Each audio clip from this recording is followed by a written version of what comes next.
భవన్లో టీడీపీ నేత రేవంత్ రెడ్డి మాట్లాడుతున్నారు. ఇప్పుడు ఆ లైవ్ చూద్దాం.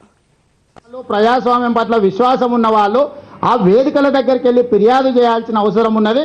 ఒకవేళ ఫిర్యాదు చేసినా చర్యలు తీసుకోకపోతే ధర్నాలో నిరసనలో అక్కడ తెలపాల్సిన అవసరం ఉన్నది. ఒక రాజకీయ పార్టీ కార్యకర్తలాగా మా పార్టీ ఆఫీస్ దగ్గరకు వచ్చి పార్టీ ఆఫీస్ మీద దండయాత్ర చేస్తున్నట్టుగా ఈ రకమైన ప్రయత్నాలు చేయడం ఏమాత్రం సమంజసం కాదు. నిజంగా మీకు ఇంకా ముందుకెళ్ళేదని చెప్పుకోదలుచుకుంటే చంద్రబాబు నాయుడు గారు అక్కడనే ఉన్నారు, ఆ వారికెళ్ళి ఒక వినతి పత్రం ఇచ్చేది ఉండే. ఈ రకమైన సంఘటన జరిగింది, దీని మీద మీరు చర్యలు తీసుకునే విధంగా మీరు నిర్ణయం తీసుకోండి, లేకపోతే అధికారులను మీరు రిక్వెస్ట్ చేయండి అని ఒకవేళ చంద్రబాబు నాయుడు గారికి విజ్ఞప్తి చేసేది ఉండే. అది ప్రజాస్వామ్యంలో విధానం, జర్నలిస్టులు చేపట్టాల్సిన చర్య.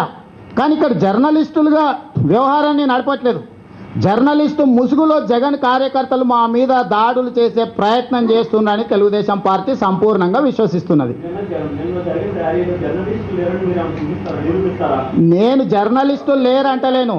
ఆహా, ఒక నిమిషం. పార్సారథి గారు, మీకు అలాంటి అభిప్రాయం ఉందేమో కానీ నాకు లేదు. లేదు లేదు లేదు లేదు మీరు వాదించకండి, మీరు ప్రశ్న అడగండి. మీరు ప్రశ్న అడగండి, నేను సమాధానం చెప్తా. నేను వాళ్ళను జగన్ కార్యకర్తలు అనట్లేదు.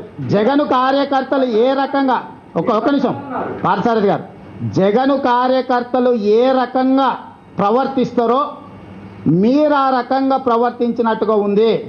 దయచేసి మీ ప్రవర్తనను సరిదిద్దుకోండి అని చెప్పి ఒకవేళ వాళ్ళు జర్నలిస్టులు అయితే వాళ్లకు నేను విజ్ఞప్తి చేస్తున్నా.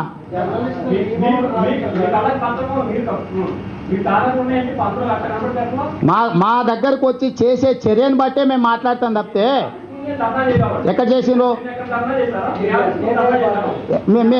మీ పత్రిక మీద మీకు విశ్వాసం ఉందా? మీ ఒక్క నిమిషం సాక్షి పత్రిక తీసుకురా, తొందర తీసుకురా, నేను మీకు చూపిస్తా. సాక్షి పత్రికలో బ్యానర్ ఫోటో, ఒక్క నిమిషం మిత్రమా, సాక్షి పత్రికలో బ్యానర్ ఐటంలో ఫోటో తెలుగుదేశం పార్టీ ఆఫీస్ ఎదురుగా బ్రాకెట్లో ఎన్టీఆర్ ట్రస్ట్ భవన్ కు ఎదురుగా